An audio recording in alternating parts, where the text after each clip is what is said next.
अंतर्राष्ट्रीय सीमा के पास। और यहाँ पर एक परिवार ने अभी थोड़ी देर पहले पुलिस को फोन किया कि उन्हें बचाया जाए।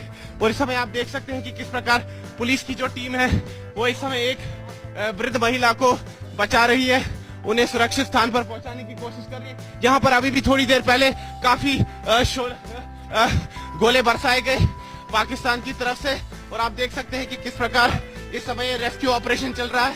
यहाँ पर महिलाएं, बच्चों को पुलिस सुरक्षित स्थान पर पहुंचाने की कोशिश कर रही है।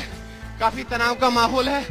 और अभी थोड़ी देर पहले ये गाड़ी यहाँ पर आई है और अभी भी ताबड़तोड़ जो गोलाबारी हो रही है पाकिस्तान की तरफ से अर्निया सेक्टर में। और हम खुद भी इस गाड़ी में अभी चढ़ने वाले हैं, क्योंकि पुलिस का कहना है कि इस इलाके में रहना खतरे से खाली नहीं है।